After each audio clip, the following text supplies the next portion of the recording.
વિદ્યાર્થી મિત્રો, અગાઉ આપણે વિવિધ સંચાલન શાસ્ત્રીઓએ આપેલા કાર્યોના વર્ગીકરણ સમજ્યા હતા. Koontz O'Donnell, Henry Fayol, Peter Drucker, Luther Gulick, doctor George R Terry.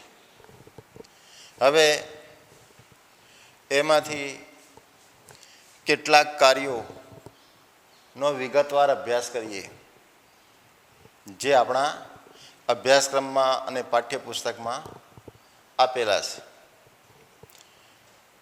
તો તમે કુન્ઝ અને ઓર્ડનલનું વર્ગીકરણ જુઓ કે હેનરી ફેયોલનું વર્ગીકરણ જુઓ, લ્યુથર ગ્યુલિકનું જુઓ કે ડૉક્ટર જ્યોર્જ ટેરીનું જુઓ, બધા જ સંચાલન શાસ્ત્રીઓ એમ માને છે કે સંચાલનના કાર્યો પૈકી પહેલું કાર્ય હોય તો તે છે આયોજન.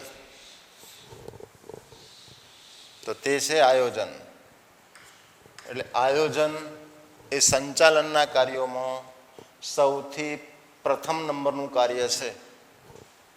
અગાઉ આપણે જોયું હતું કે સંચાલન એક પ્રક્રિયા છે. પ્રક્રિયા એટલે ક્રમાનુસાર કરવામાં આવતા કાર્યો, ક્રમાનુસાર તબક્કાવાર કરવામાં આવતા કાર્યો. તો એમાં પહેલું કાર્ય છે આયોજન. આયોજનને અંગ્રેજીમાં પ્લાનિંગ કહેવાય છે. આયોજન એટલે શું? આયોજન એટલે શું? તો ટૂંકમાં એમ કહેવું હોય તો ભવિષ્યમાં જે કાર્યો કરવાના છે, ભવિષ્યમાં ધંધાકીય એકમે જે કાર્યો કરવાના છે તેની લેખિત રૂપરેખા એટલે આયોજન. ભવિષ્યમાં જે કાર્યો કરવાના હોય એની લેખિત રૂપરેખા એટલે આયોજન. એની વ્યાખ્યા અપેક્ષિત પરિણામો હાંસલ કરવા માટે, એટલે કે નક્કી કરેલા પરિણામો હાંસલ કરવા માટે હકીકતોની પસંદગી કરવી. જે હકીકતો છે એની પસંદગી કરવી, એમના વચ્ચેના સંબંધો સ્થાપવા, એમના વચ્ચેના આંતરિક સંબંધો સ્થાપવા, અવલોકન અને ઘડતર માટે પૂર્વાનુમાન કરવું એટલે આયોજન. તો અપેક્ષિત પરિણામો, હકીકતો, આંતર સંબંધો, અવલોકન, ઘડતર અને પૂર્વાનુમાન, આટલા શબ્દો યાદ રાખો તો તમે વ્યાખ્યા લખી શકો. તો અપેક્ષિત પરિણામો મેળવવા માટે હકીકતોની પસંદગી કરવી, જે ઉપલબ્ધ સાધન સગવડો છે, જે વિકલ્પો છે એની પસંદગી કરવી, આંતર સંબંધો સ્થાપવા અને જરૂરી પ્રવૃત્તિઓના અવલોકન અને ઘડતર માટે પૂર્વાનુમાન કરવું. એટલે આયોજન એટલે અનુમાન કરવું. અને અનુમાન એ હંમેશા ભવિષ્યનું હોય છે. અનુમાન શાનું કરી શકાય? શાના માટે કરી શકાય? તો ભવિષ્ય માટે કરી શકાય. ભૂતકાળ માટે ના કરી શકાય. ભૂતકાળ માટે કરી શકાય નહીં. જે કંઈ આયોજન કરવાનું હોય એ ભવિષ્ય માટેનું જ હોય છે. આયોજન હંમેશા ભવિષ્ય માટેનું જ હોય છે. ભૂતકાળ તો જે ઘટના બની ગઈ એ બની ગઈ, હવે એમાં કોઈ ફેરફાર ના કરી શકે. ભૂતકાળની જે ઘટનાઓ બની ગઈ એ તો બની ગઈ, એમાં માનવી ફેરફાર ના કરી શકે, ઇવન ભગવાન પણ ફેરફાર ના કરી શકે. અંગ્રેજીમાં એક વાક્ય છે કે even God can not change the past but man can change the future. ભૂતકાળને તો ભગવાન પણ બદલી શકતા નથી. પણ માનવી ધારે તો એના ભવિષ્યને બદલી શકે છે. એટલે આયોજન એ ભવિષ્ય માટેનું જ હોય. એટલે આ એક વાત મહત્વની બરાબર યાદ રાખજો. ભૂતકાળ છે એમાં તો કોઈ ચેન્જ ના થાય. જે ચેન્જ થાય એ ભવિષ્ય માટેનો જ હોય. તો ભવિષ્ય માટેનું આયોજન હોય છે. એન્જિનિયર મકાન બનાવતા પહેલાં નકશો બનાવે, મકાન બનાવતા પહેલાં બનાવે છે. ભવિષ્યમાં જે મકાન બનવાનું છે એનો નકશો એ વર્તમાન સમયમાં બનાવે છે, એટલે એને પણ આયોજન કહી શકાય. આયોજન એ સર્વવ્યાપી છે. આયોજન એ દરેક જગ્યાએ જોવા મળે. એવું નથી કે માત્ર ધંધા કે ઉદ્યોગ કે વેપારમાં જ જોવા મળે, એવું નથી. દરેક જગ્યાએ. પછી રાજકીય ક્ષેત્ર હોય તો એમાંય આયોજન કરવામાં આવે, એમાંય પ્લાનિંગ કરવામાં આવે. રાજકીય ક્ષેત્રમાં પ્લાનિંગ કરવામાં આવે. ધાર્મિક ક્ષેત્રો હોય એમાં પ્લાનિંગ કરવામાં આવે. સામાજિક ક્ષેત્રોમાં પ્લાનિંગ કરવામાં આવે. રમતગમતના ક્ષેત્રોમાં પ્લાનિંગ કરવામાં આવે. લશ્કર પણ પ્લાનિંગ કરે, એટલે સંરક્ષણ ક્ષેત્રમાં પણ પ્લાનિંગ કરવામાં આવે છે. એટલે આ સર્વવ્યાપી પ્રવૃત્તિ છે, દરેક જગ્યાએ જોવા મળે. સામાજિક પ્રસંગ હોય ને તો એમાં પણ આયોજન કરવામાં આવે છે. સામાજિક પ્રસંગોમાં જેમ કે લગ્નનો પ્રસંગ હોય, લગ્નનો, તો એમાં પણ આયોજન કરવામાં આવે છે. અલગ અલગ પ્રકારનું મંડપ કે રસોઈ કે, તો એનું પણ આયોજન કરવામાં આવે છે. તો આયોજન હંમેશા ભવિષ્ય માટેનું હોય છે. આયોજન એ શરૂઆતનું કાર્ય છે. તમે જુઓ, જેટલા પણ કાર્યો છે ને બધાની શરૂઆત આયોજનથી થાય છે. એટલે આયોજન એ શરૂઆતનું કાર્ય છે. આયોજન એ શું કામ કરે છે? આયોજનનું કામ શું? તો નક્કી કરેલા હેતુને સિદ્ધ કરવો. જે હેતુ નક્કી કર્યો છે ને એને સિદ્ધ કરવા માટે કયું કાર્ય કરવું, કોણે કરવું, ક્યારે કરવું, કેવી રીતે કરવું, કેટલા પ્રમાણમાં કરવું અને ક્યારે પૂર્ણ કરવું, તે અગાઉથી કરવામાં આવતી બુદ્ધિપૂર્વકની વિચારણા, અગાઉથી કરવામાં આવતી બુદ્ધિપૂર્વકની વિચારણાને આયોજન કહે છે. એ વિચારો એ બુદ્ધિથી નક્કી કરવાનું, બુદ્ધિથી નક્કી કરવાનું. એટલે જ એમ કહેવાય છે કે આયોજન એ મગજ છે. શરીરમાં જે મગજનું સ્થાન છે ને એ સ્થાન ધંધામાં આયોજનનું છે. કારણ કે બુદ્ધિપૂર્વક એને આયોજન કરવાનું હોય છે. આ શબ્દ જુઓ ધ્યાનથી, બુદ્ધિપૂર્વક. કયું કાર્ય કરવાનું, આ કાર્ય કોણ કરશે, ક્યારે કરશે, કેવી રીતે કરશે, કેટલા પ્રમાણમાં કરશે, ક્યારે પૂર્ણ થશે, એની અગાઉથી કરવામાં આવતી બુદ્ધિપૂર્વકની વિચારણા એટલે આયોજન. આયોજન ભવિષ્ય માટેનું એ આપણે આગળ જોઈ ગયા, ભવિષ્ય માટે. પણ કરવાનું ક્યારે? વર્તમાન સમયમાં. એન્જિનિયર ભવિષ્યમાં મકાન બનાવવાનું હોય પણ નકશો વર્તમાન સમયમાં બનાવે છે. એટલે વર્તમાન સમયમાં એ આયોજન કરવામાં આવે છે. જે સમયપત્રક છે ને એ પણ એક પ્રકારનું આયોજન જ છે. સમયપત્રક હોય, ટાઈમ ટેબલ, એ પણ એક પ્રકારનું આયોજન જ છે. તો ભવિષ્યમાં જે કાર્યો કરવાના હોય એની વિચારણા વર્તમાનમાં કરવી, એનું નામ આયોજન. આયોજન એ પસંદગીનું કાર્ય છે. પસંદગીનું શા માટે? કારણ કે ધંધામાં વિવિધ વિકલ્પો હોય. કોઈ પણ હેતુ સિદ્ધ કરવો હોય ને તો એમાં અલગ અલગ વિકલ્પોથી સિદ્ધ થઈ શકે. મેં એક ઉદાહરણ આપું. જેમ કે હેતુ છે કે વેચાણ વધારવું, હેતુ છે કે વેચાણ વધારવું, તો વેચાણ વધારવાના વિકલ્પો, વેચાણ વધારવું, આવો હેતુ નક્કી કર્યો તો વેચાણ વધારવાના વિકલ્પો કેટલા? તો જુઓ, જાહેરાત કરીને વેચાણ વધારી શકાય. જાહેરાત કરીને વેચાણ વધારી શકાય. સેલ્સમેનને તાલીમ આપી અને વેચાણ વધારી શકાય. સેલ્સમેનને તાલીમ આપી અને વેચાણ વધારી શકાય. આ ઉપરાંત વિવિધ યોજનાઓ જેમ કે ડિસ્કાઉન્ટ યોજના, તો એ રીતે પણ વેચાણ વધારી શકાય. તો આવા વિવિધ વિકલ્પો હોય છે. ધંધાની અંદર આવા વિવિધ વિકલ્પો હોય છે. એમાંથી શ્રેષ્ઠ વિકલ્પ પસંદ કરવો. મેં ના કહ્યું કે વેચાણ વધારવું, તો એમાં જાહેરાત કરીને વેચાણ વધારી શકાય. સેલ્સમેનને તાલીમ આપીને વેચાણ વધારી શકાય. યોજનાઓ, ડિસ્કાઉન્ટ યોજના, એ રીતે પણ વેચાણ વધારી શકાય. કંપની માત્ર ઓફલાઈન વેચાણ કરતી હોય, નક્કી કરે કે ઓનલાઈનથી પણ વેચાણ કરવું, આ રીતે પણ વેચાણ વધારી શકાય.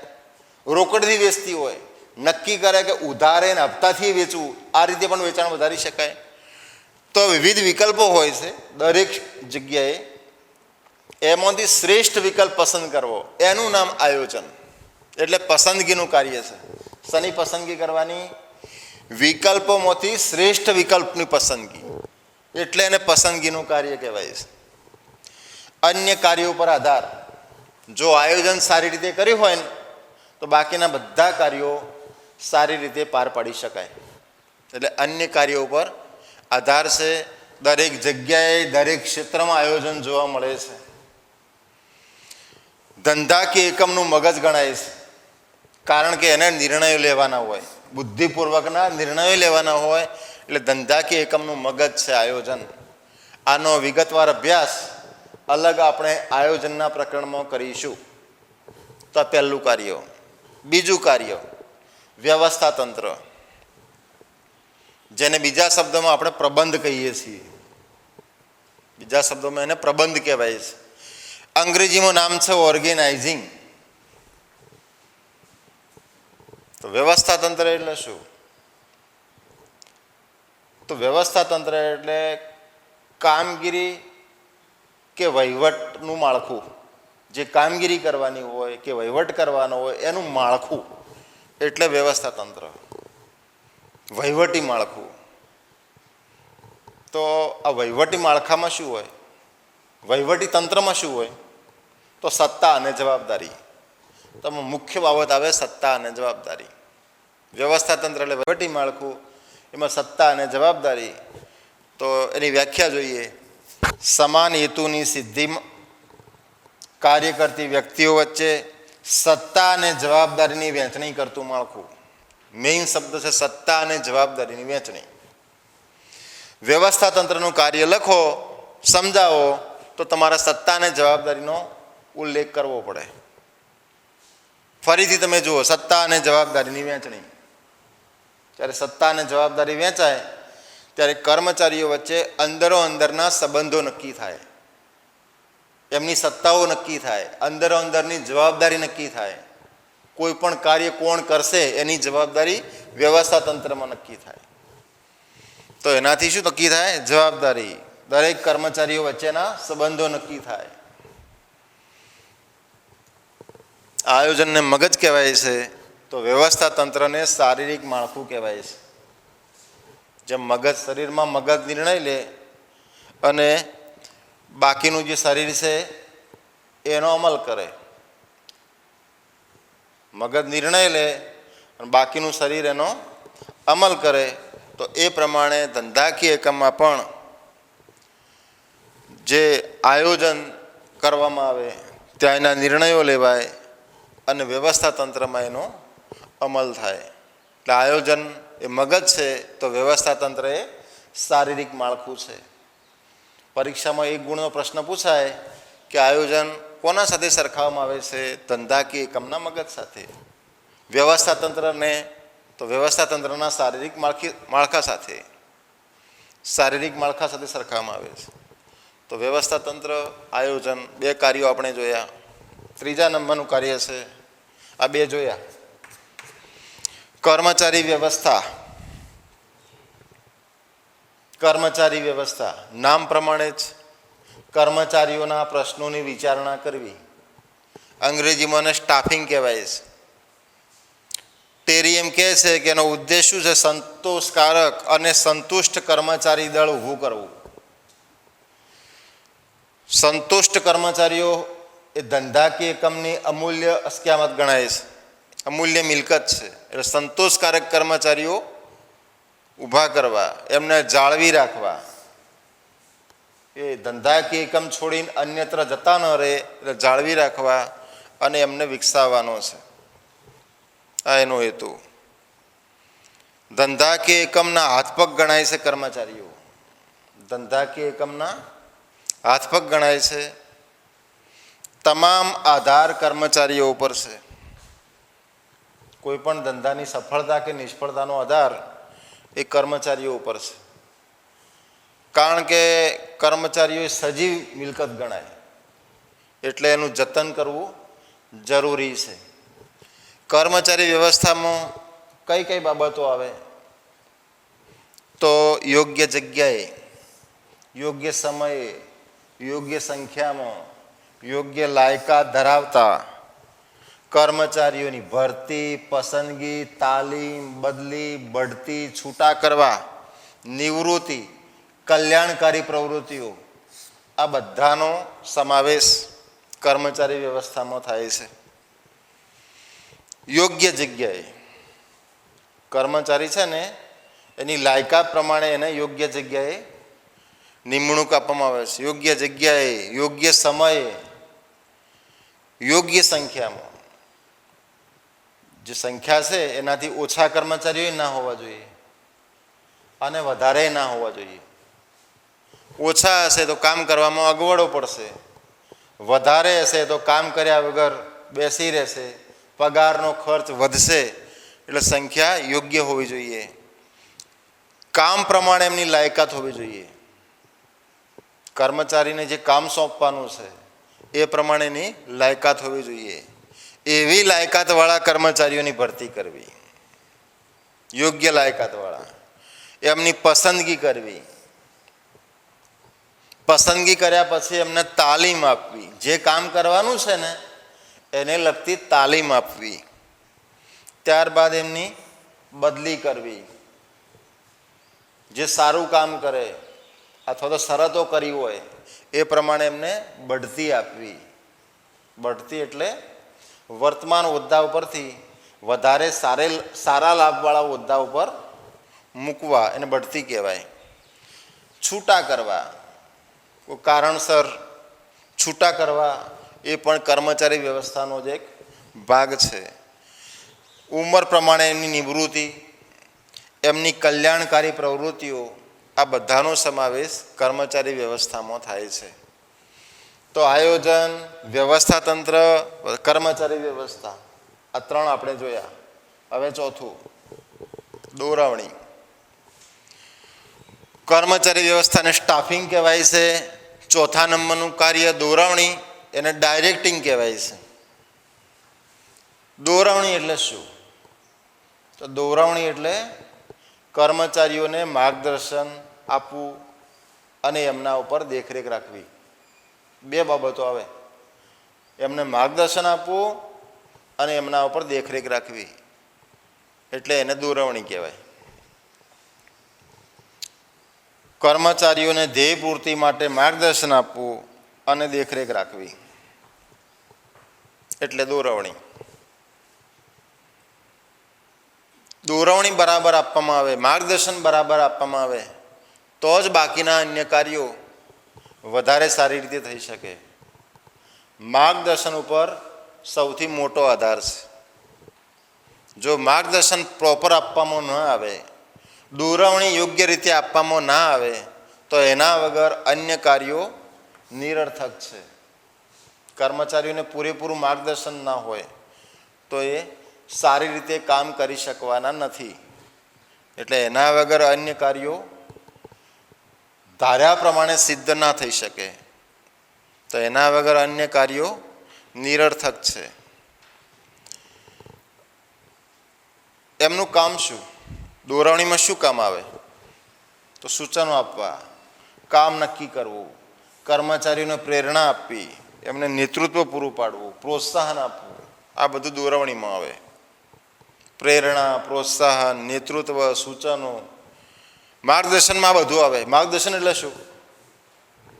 આપણે લખ્યું કે માર્ગદર્શન. માર્ગદર્શન એટલે શું? તો માર્ગદર્શન એટલે સૂચનાઓ આપવી, એમને કામ સોંપવું, એમને પ્રેરણા આપવી, પ્રોત્સાહન આપવું, એમને નેતૃત્વ પૂરું પાડવું, એનું નામ દોરવણી.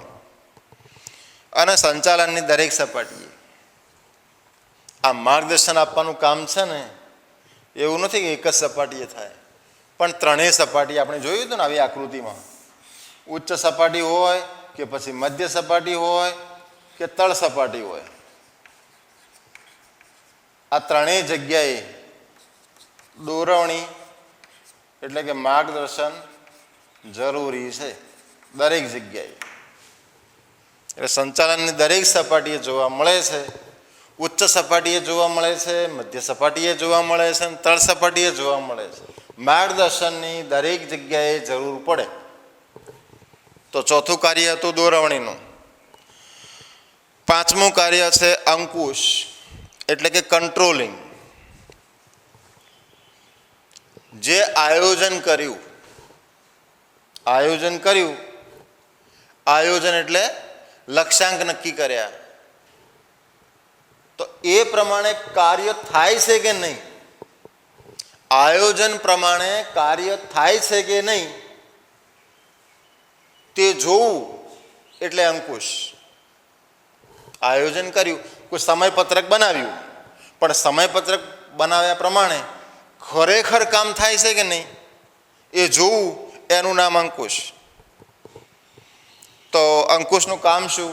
બીજી રીતે કહીએ તો પ્રયત્નો, પરિણામ તથા સાધનો અને ઉદ્દેશો વચ્ચે સંતુલન સાધવાનું કાર્ય. જે પ્રયત્નો કરવામાં આવે છે તે પરિણામમાં ફેરવાવા જોઈએ. પ્રયત્નો કરવામાં આવે છે તે પરિણામમાં ફેરવાવા જોઈએ. નક્કી કર્યું કે કંપની એક દિવસમાં 1000 મીટર કાપડનું ઉત્પાદન કરશે. આ પ્રમાણે નક્કી કર્યું, પ્રયત્નો કર્યા, પછી 1000 મીટર કાપડનું ઉત્પાદન થયું કે નહીં એ જોવાનું કામ અંકુશનું છે. એટલે જે પ્રયત્નો છે એનું પરિણામ મળે છે કે નહીં, કર્મચારીઓ જે કામ કરી રહ્યા છે એનું પરિણામ મળે છે કે નહીં તે જોવાનું કામ અંકુશનું છે. એટલે અંકુશ શું જુએ કે જે કામગીરી થાય છે એ રિઝલ્ટ ઓરિએન્ટેડ છે કે નહીં, પરિણામલક્ષી કામગીરી થાય છે કે નહીં તે જોવાનું કામ અંકુશનું છે. પ્રયત્નો અને પરિણામ, જે પ્રયત્નો થાય એ પ્રમાણે પરિણામ મળે છે કે નહીં, અને સાધનો અને ઉદ્દેશો, જે સાધનો વપરાય છે એનાથી ઉદ્દેશો સિદ્ધ થાય છે કે નહીં, પ્રયત્નોથી પરિણામ મળે છે કે નહીં, સાધનોથી ઉદ્દેશ સિદ્ધ થાય છે કે નહીં તે જોવાનું, અને બંને વચ્ચે સંતુલન સાધવાનું કાર્ય એટલે અંકુશનું કાર્ય. અંકુશનું આપણે જાણીએ છીએ એ પ્રમાણે અંતિમ કાર્ય છે, એટલે કે છેલ્લા નંબરનું કાર્ય છે. અંતિમ એટલે કોઈ ઓછા મહત્વનું કાર્ય એવું નથી, લિસ્ટમાં છેલ્લા નંબરે છે. બાકી મહત્વ એનું છેલ્લા નંબરે છે એમ ન કહી શકાય. મહત્વનું જરાય ઓછું નથી. જેટલું મહત્વ આયોજનનું છે ને એટલું ને એટલું જ મહત્વ અંકુશનું છે. એટલે લિસ્ટમાં ભલે છેલ્લા નંબરનું રહ્યું, પણ છેલ્લા નંબરનું હોવા છતાં પણ મહત્વનું કાર્ય છે. ગમે તેટલું સારું કાગળ ઉપર આયોજન કરી દીધું પણ એ પ્રમાણે કામ ન થાય તો બધું નિરર્થક છે. એટલે અંતિમ કાર્ય છે પણ છતાંય મહત્વનું કાર્ય છે.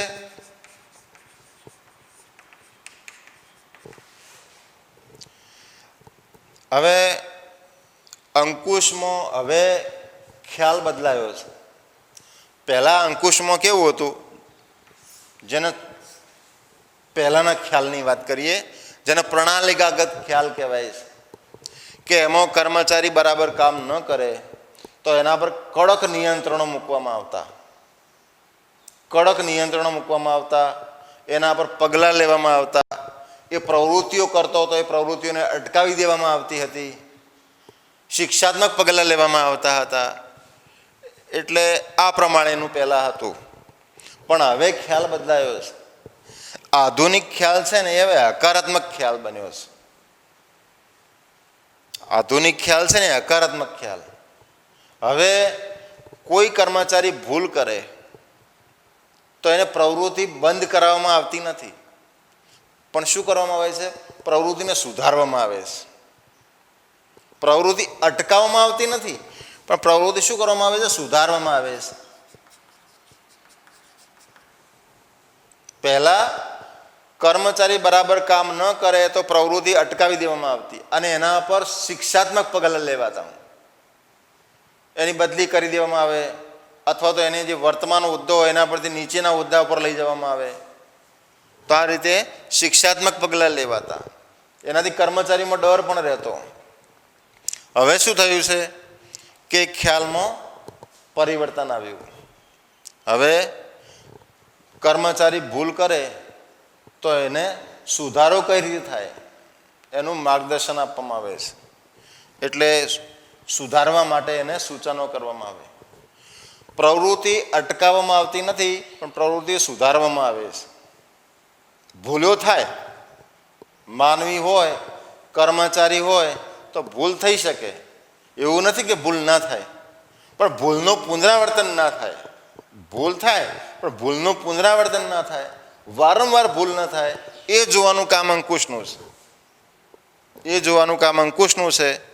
એટલે ભૂલનું પુનરાવર્તન ના થાય, ભૂલનું પુનરાવર્તન ના થાય.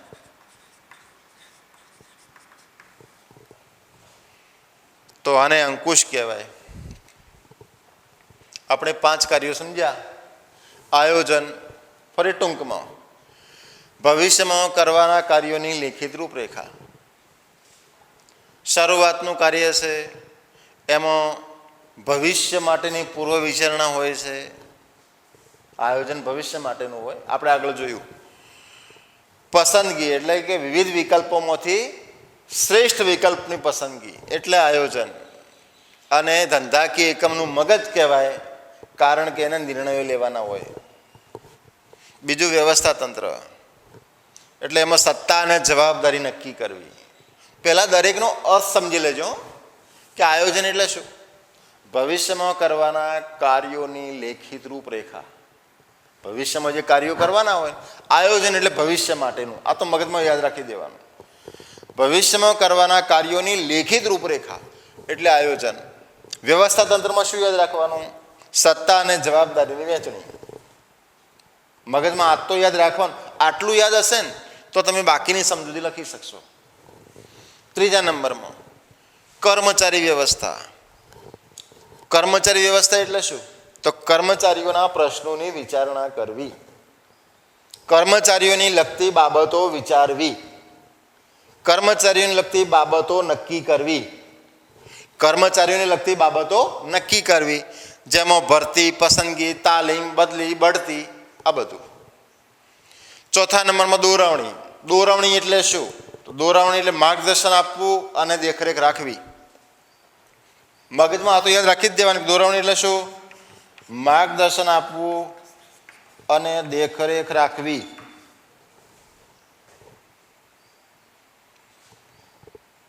એમાં શું આવે? સૂચનો, પ્રેરણા, પ્રોત્સાહન, એ બધું. અંકુશ એટલે શું? આયોજન પ્રમાણે કામ થાય છે કે નહીં તે જોવું, અને જો એમાં ખામીઓ જણાય તો સુધારાલક્ષી પગલાં લેવા. આયોજન પ્રમાણે કામ થાય છે કે નહીં તે જોવું, અને એમાં ખામીઓ જણાય તો પગલાં લેવા, સુધારાલક્ષી પગલાં લેવા. એનું નામ અંકુશ. તો અંકુશ એટલે શું? આયોજન પ્રમાણે કામ થાય છે કે નહીં તે જોવું, ખામીઓ જણાય તો સુધારાલક્ષી પગલાં લેવા.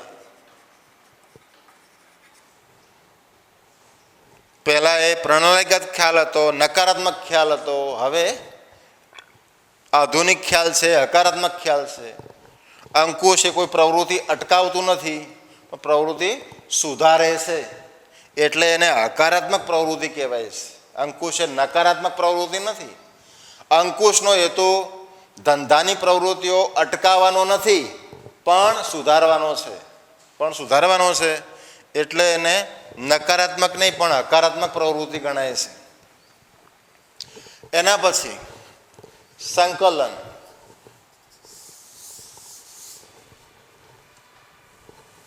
અંગ્રેજીમાં કોઓર્ડિનેશન કહેવાય.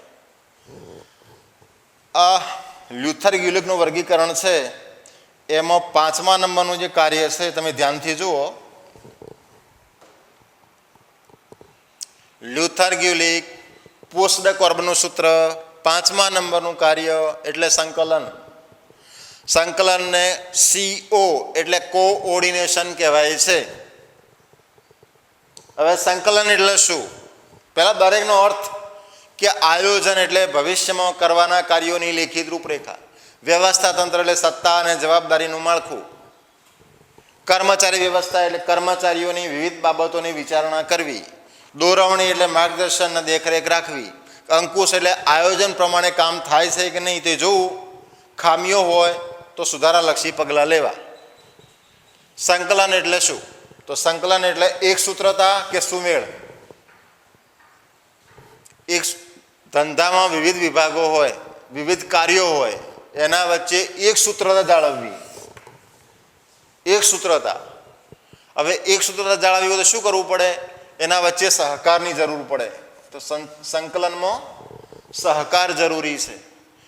સંકલનથી શું થાય? કોઈ કાર્ય રહી જતું નથી કે કોઈ કાર્ય બેવડાવતું પણ નથી. સંકલનથી કોઈ કાર્ય રહી જતું નથી કે કોઈ કાર્ય બેવડાતું પણ નથી, અને કામગીરી એકંદરે સરળ બને છે.